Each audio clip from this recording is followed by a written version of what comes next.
Prezados amigos da TV Candidez, sejam todos muito bem-vindos. O programa Nova Era ele está de volta nesse sábado para mais uma apresentação do seu programa espírita.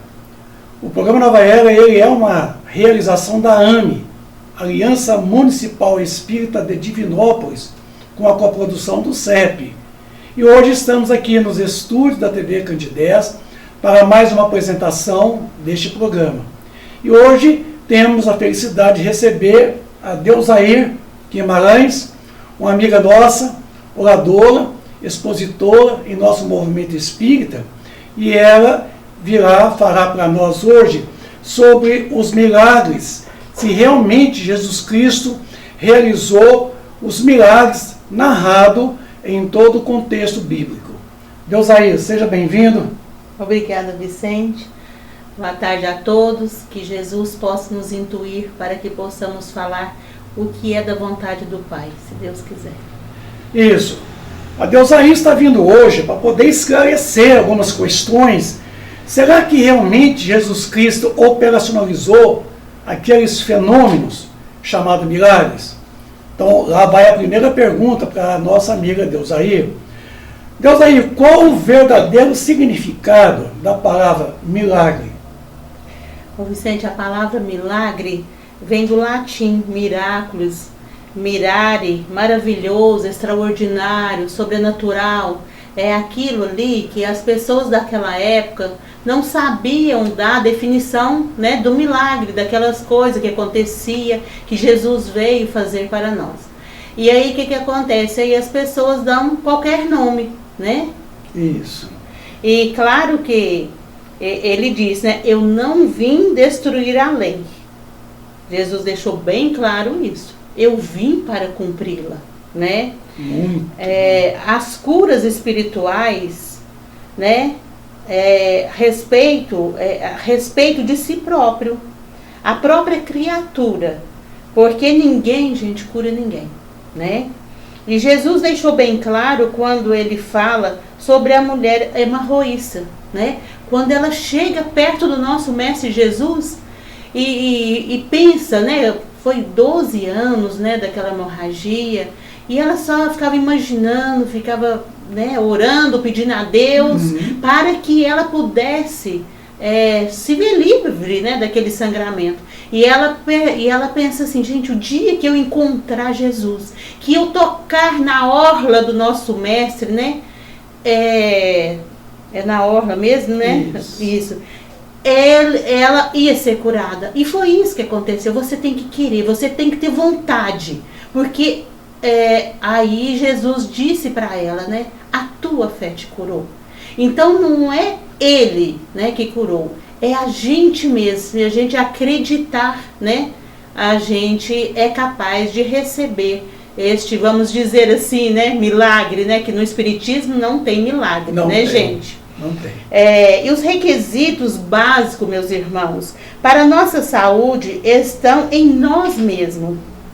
Se temos uma mente equilibrada, uma alimentação moderada, regular e também tendo disciplina, meus irmãos, contra os nossos vícios, né? Nosso organismo fica cada vez mais sadio e livre das doenças. Jesus não operou nenhum milagre. Não porque ele não tinha esse dom, né? Ele era o médium, né, de Deus. Jesus é o médium de Deus, Pai. Ele não ia passar por cima das leis, né? Ele não veio para poder passar por cima das leis, né, gente? Ele veio para cumprir as leis. E Emmanuel, no seu livro Fonte Vida, no capítulo 60, fala para nós assim: dar o que tem é diferente de dar o que detém. E Jesus diz: dai antes, dai de si. É si mesmo, é a nós mesmos, né? É dar de si. Dar de si. Então, conclui então que Jesus, na verdade, ele levou as pessoas a se curarem. Justamente. Isso. Ele gerou a autoconfiança em cada um, permitindo que cada um desalojasse de dentro de si mesmo as energias reparadoras de todos os males portadores. Muito bom. Pois é, Deus aí.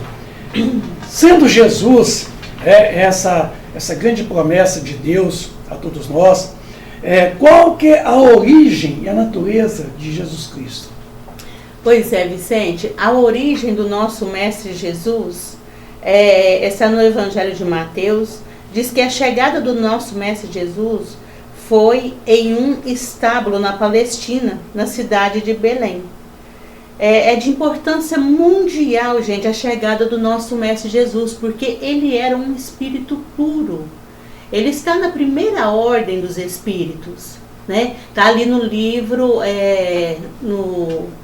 no livro dos espíritos. Isso. Quando você estuda ali a ordem dos espíritos, vocês vão ver Kardec perguntando para os espíritos sobre a escala dos espíritos. Isso. Né? E nós estamos na terceira ordem, mas o nosso Mestre Jesus está em primeira ordem. E Emmanuel destaca, foi importância mundial a chegada do nosso Mestre aqui na nossa Mãe Terra, exemplificando a humildade, o amor, a caridade, meus irmãos. E Emmanuel destaca que Jesus vindo pessoalmente nos traz uma lição importante. Ele poderia ter mandado alguém para vir aqui Sim. na Terra, entendeu?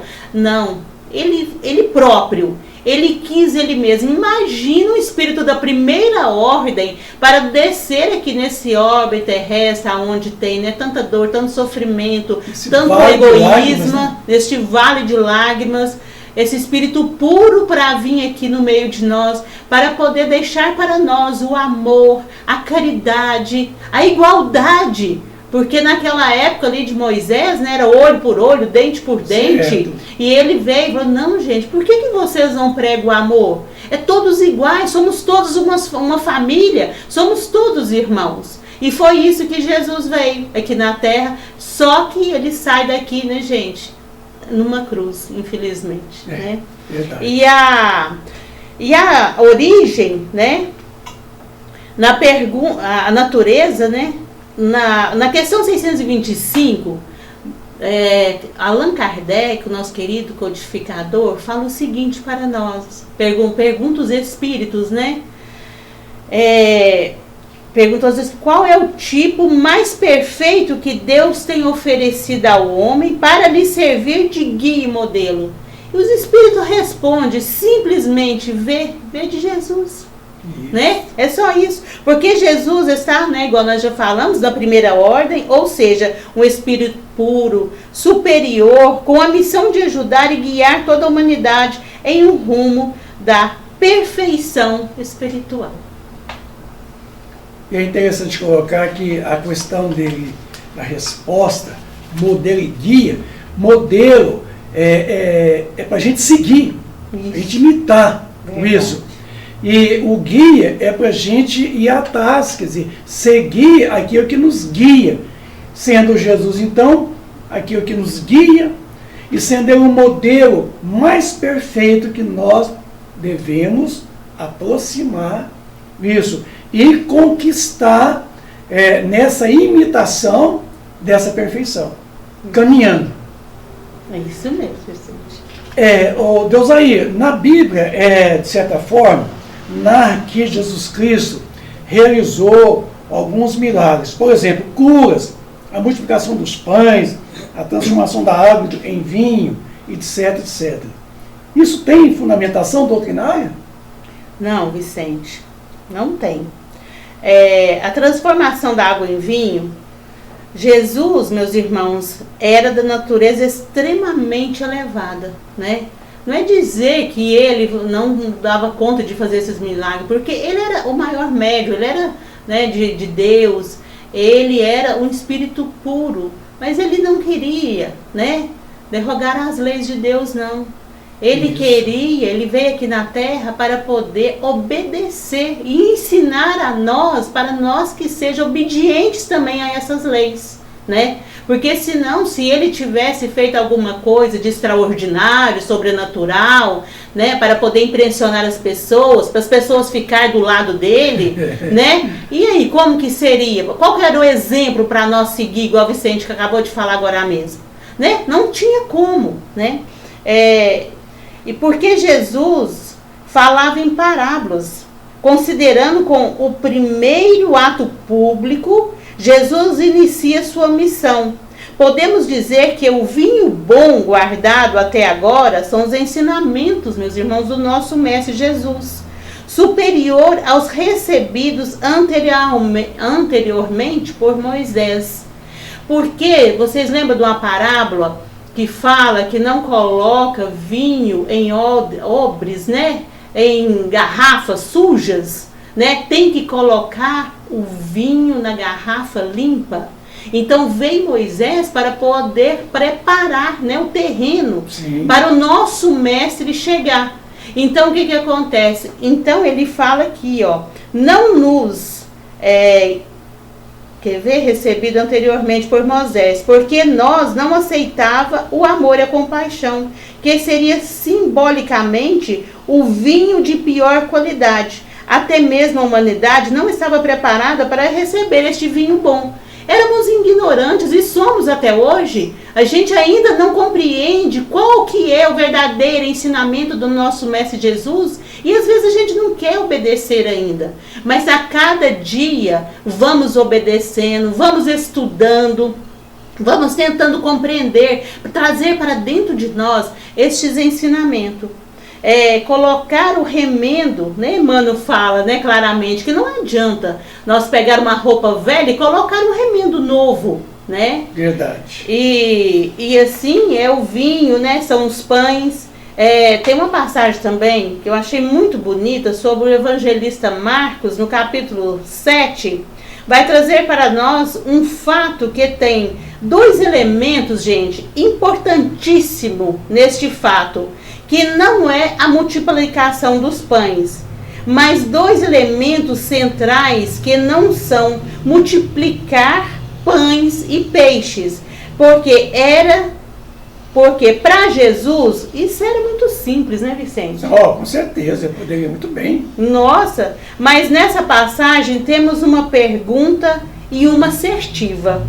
Quando os apóstolos estavam perto ali de Jesus e diz: Senhor, a multidão está faminta, o que nós vamos fazer? E ali nesta hora, ali Jesus diz para eles, né? Eu imagino Jesus chegando perto deles e falando assim: quantos pães temos? Quantos peixes temos? Né?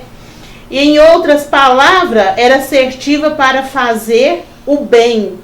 Eu não preciso esperar o que me falta. Eu preciso começar a fazer com o que eu já tenho. Isso. Né? E com o que eu já tenho, que seja 5 pães e 3 peixes, alimenta-se uma multidão. Porque às vezes nós ficamos esperando muito para o outro, nós jogamos tudo às vezes para o outro, né? E nós não estamos preocupados, meus irmãos, em fazer, né, de nós mesmos. Levanta daí, vai agora. É verdade. Né? Se você tem uma barra de sabão, você está fazendo a campanha do quilo. Mas só tem uma barra de sabão, como o Chico fala, que chegou na casa de uma mulher para poder, né, fazendo a campanha do quilo, ele ficou com dó, porque aquela mulher não teria nem para ela.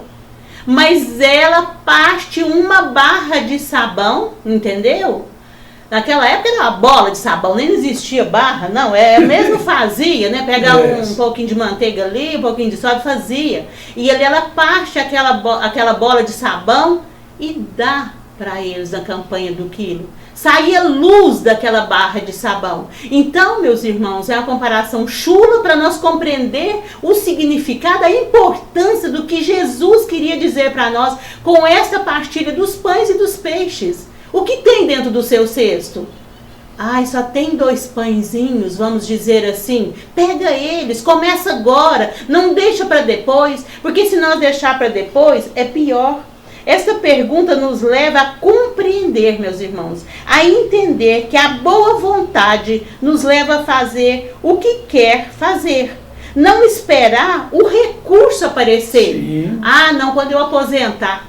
Quando eu aposentar, eu vou estudar. Quando eu aposentar, eu vou fazer isso. E se você for chamada à desencarnação? E aí, vai ficar para outras encarnações, vai ficar pior, meus irmãos. É agora. Se eu ganhar na loteria... Eu ajudo, né? Se não ganhar... Verdade, se não ganhar, não ajuda. Não, então vamos começar com um pouco. O que nós temos agora. Foi isso que Jesus quis dizer com aquela multidão de pessoas ali. Ali naquela multidão, né, gente? Dividiu-se em grupos, meus irmãos, de 100 pessoas. Ele dividiu aquela multidão ali para poder simbolizar que nós temos que ajudar a todos, né? Diz no Evangelho, mostra que esta totalidade, que com o que nós temos, nós fazemos.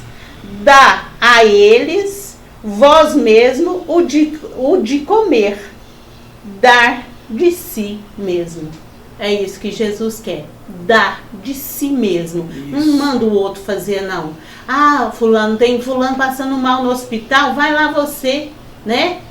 Deus, me ajuda. Nossa, fulano tá lá, meu Senhor Jesus. Manda seus mensageiros lá no hospital. Aí ele fala assim, caladinho, baixinho no nosso ouvido. Vai você, visita. Isso. Porque uma hora você vai precisar. E a hora que você precisar, vai ter companheiros grandes, mensageiros espirituais para poder te ajudar. Isso você pode ter certeza. Porque uma hora nós vamos precisar. Porque ninguém tá livre da dor, do sofrimento, de uma cirurgia, né, de uma internação no hospital.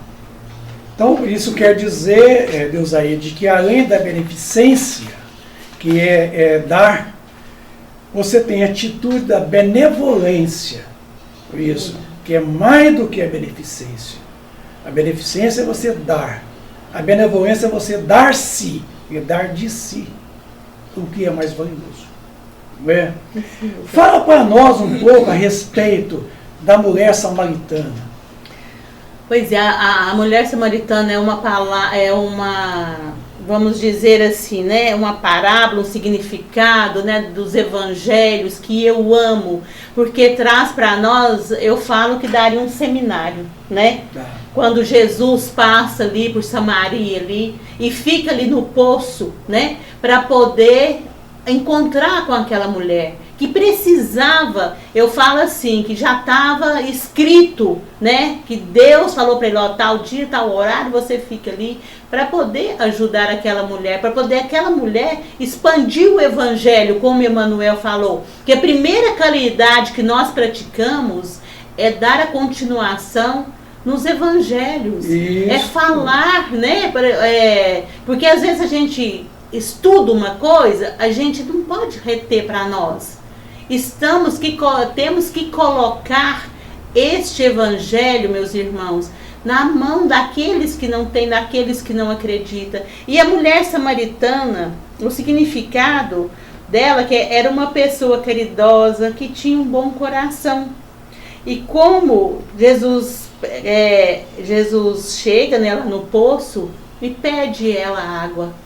Aí ela fala, como, Senhor, tu judeus, pede águas a mim e conversa comigo, que sou a filha de uma tribo inimiga, né? E Jesus, né, o mestre retruca com uma palavra maravilhosa do seu profundo alcance. Se tu conheceste o dom de Deus a quem eu te peço de beber, nunca mais tu terás sede. E realmente a mulher samaritana ignora a essência do maior poder do Pai Celestial. Ela ainda não tinha o conhecimento. Isso. Né? E também não sabia que aquele com quem ela falava era precisamente um veículo divino através do qual nos foi concedida e mostrando a sua fé. Nós vimos, meus irmãos, o poder de Deus em todas as coisas. Hoje, quantas as vezes já respiramos?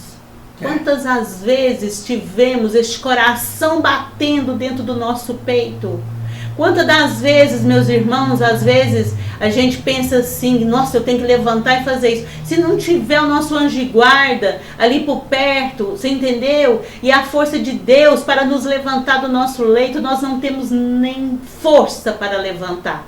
Então, os mandamentos de Jesus, o seu evangelho, as parábolas estão aí para nós, para nos ensinar e nós pôr em prática e falar abertamente o que Deus quis dizer por essas parábolas. Ele ensina para cada um de nós. Vai lá você, planta a boa semente, mas se você plantar esta semente, você tem que adubá-la, você tem que aguá-la, você tem que colocar estacas, você tem que proteger ela do sol. Não é só ir lá plantar semente em terra boa, não. Você tem que dar continuidade, né, neste trabalho para você colher os bons frutos, porque ninguém quer colher um limão. Todos nós queremos colher uma laranja doce.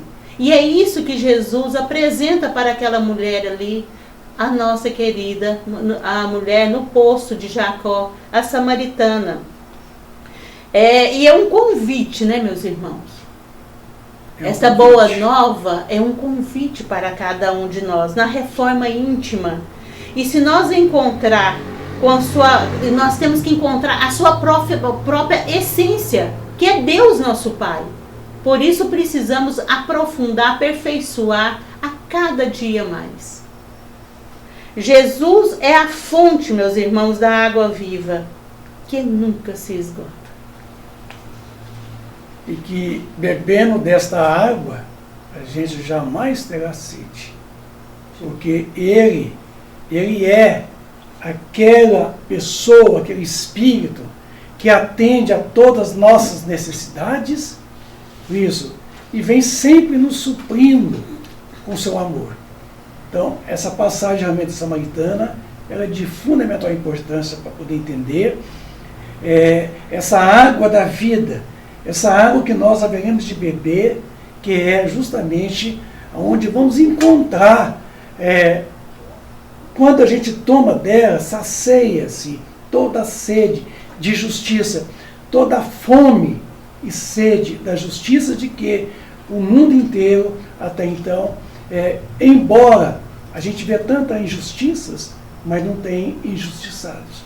Então, a palavra amiga do Cristo é justamente essa água que nós podemos tomar, beber, e ela vai realmente nos trazer o conforto, vai nos trazer o consolo, vai nos trazer a sustentação dessa fome e essa sede de justiça que o mundo carece. Que temos, né, Vicente? Nós temos muita sede de conhecimento, né? Também de conhecimento.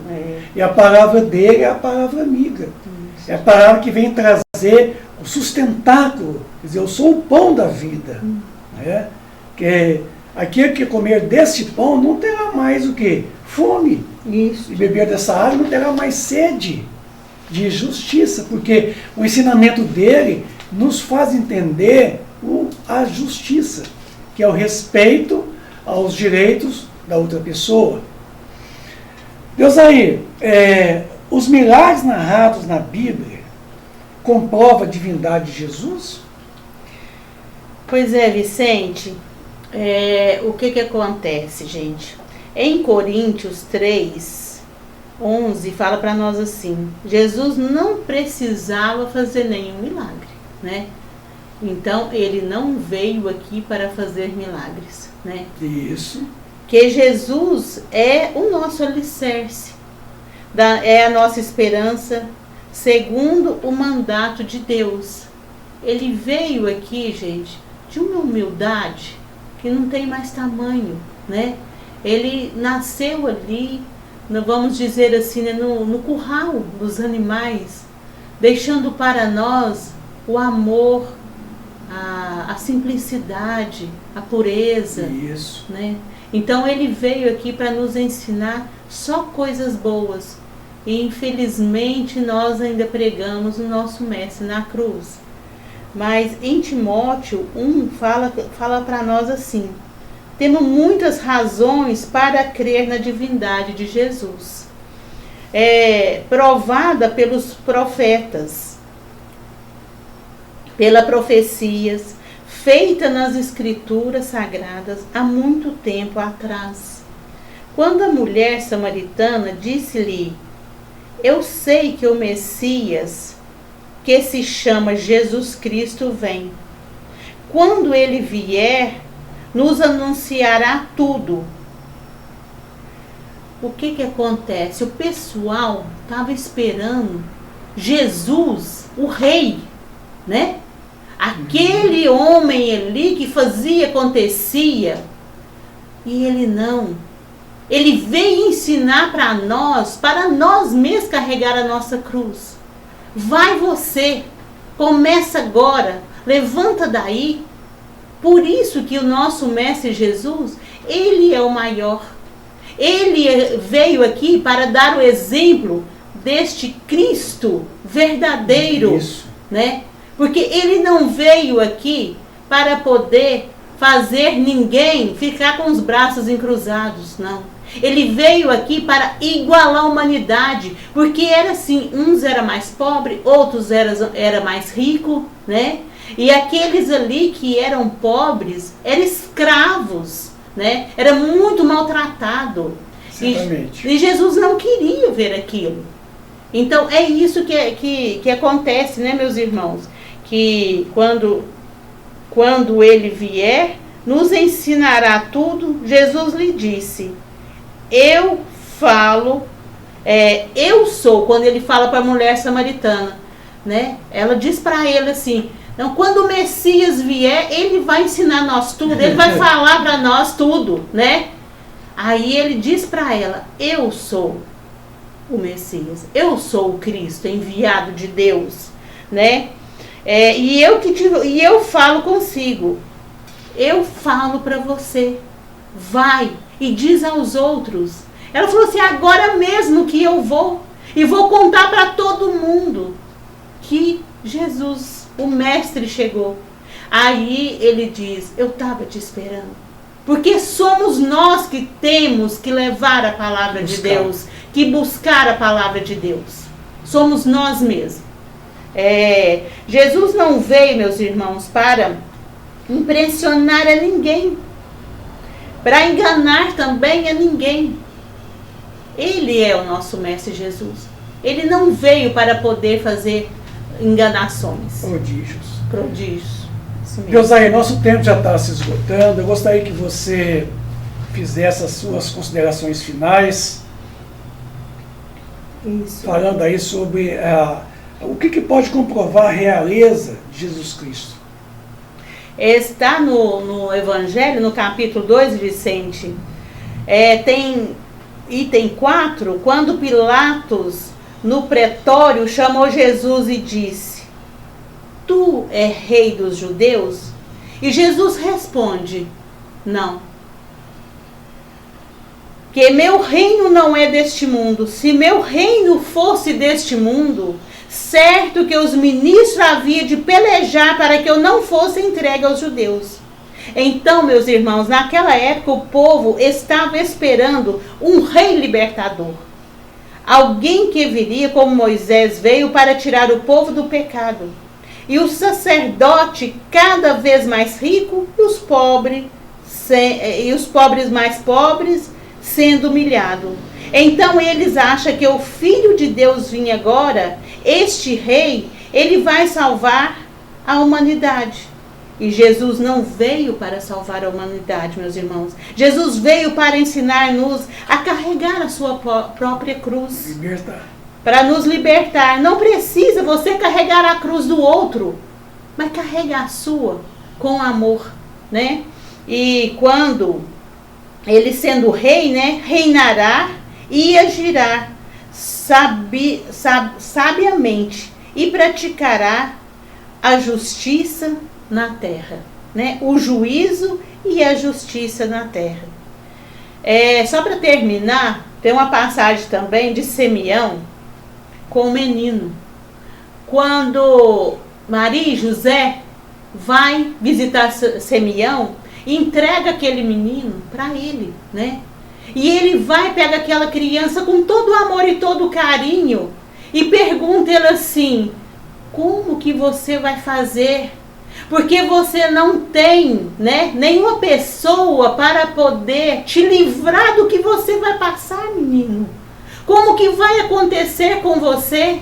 Você não tem dinheiro, né? Você não é escorado igual Moisés foi, igual os outros que vieram foi, né? Como que você vai fazer? E aquela criancinha começa a bater no peito de Simeão, ele já quase desencarnando.